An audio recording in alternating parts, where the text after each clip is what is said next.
calling Maryland Land's victory after she flipped a Republican-held seat in the state house in Deep Red, Alabama, a state, of course, with a near total abortion ban, and which was recently in the news for upending IVF treatment. Lands addressed both of those issues head-on, making them central to her campaign. Her win earning national headlines today as Democrats hope it signals a positive sign for their chances come November. Out front now, Maryland Lands, the newly elected Democratic representative to the Alabama State House. She was just sworn in a short time ago this afternoon, and this is her first national television interview since her victory. It's good to have you with us. You are now Representative Lands. Yes, you are. What do you think it was that allowed you to flip this seat in Deep Red, Alabama? Do you believe it was purely your focus on abortion and IVF and reproductive rights, or was there something more? Well, I believe that was certainly a big part of it. And I think we really saw the message resonating with the voters. We had a higher than expected turnout for a special election. And so I think it was key and central to winning. But I also think there are other factors at work.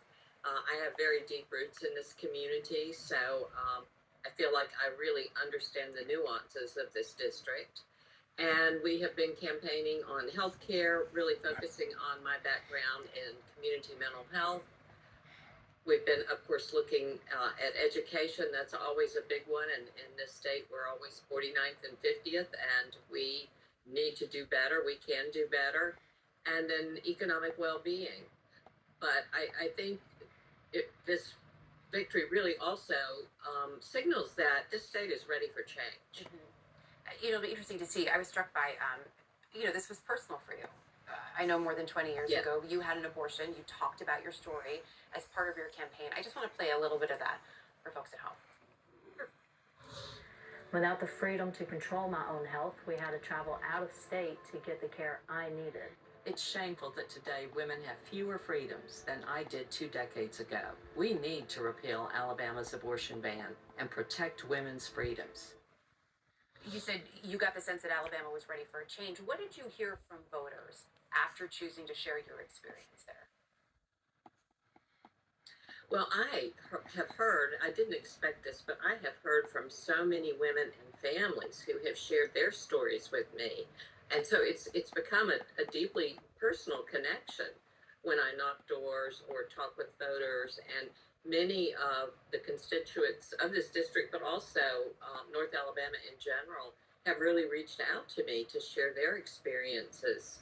And women who've had miscarriages that weren't able to get a DNC, which is standard procedure, women with ectopic pregnancies, fertility issues. And many folks have said to me that this is the first time I've shared this story in 30 years, or I've not shared this with anybody outside of my family. So it feels deeply personal, and I think my sharing my story has given other women and families permission to talk about their heartbreaks. And I hope that that's going to be a healthy thing, that maybe moving forward, people that are going through these experiences won't feel as isolated, because that's been something that we've always seen, like with miscarriage. Mm-hmm. And I know that, as a mental health professional, because I've worked with women that have been through that and shared how lonely that is. Mm-hmm. I mentioned at the top of our segment that this was referred to as a political earthquake by the Democratic Legislative Campaign Committee. They say it's a harbinger of things to come.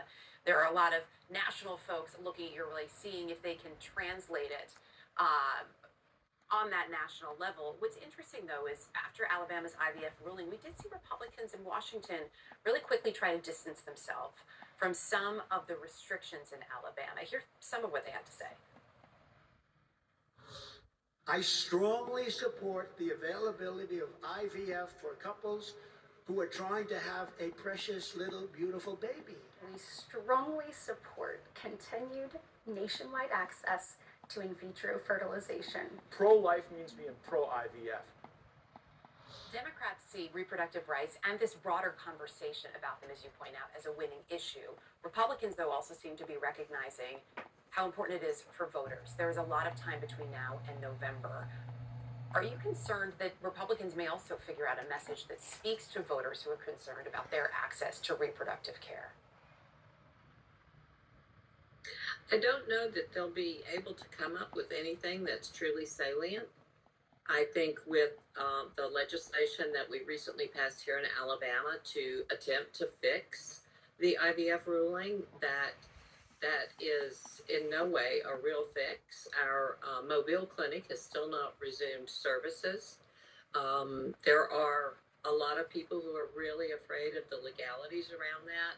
And I know that we have families that have been planning to move to this state and now are changing their minds. Newly sworn in Alabama State Representative Marilyn Lance, appreciate you joining us tonight. Thank you for your time. Thank you so much.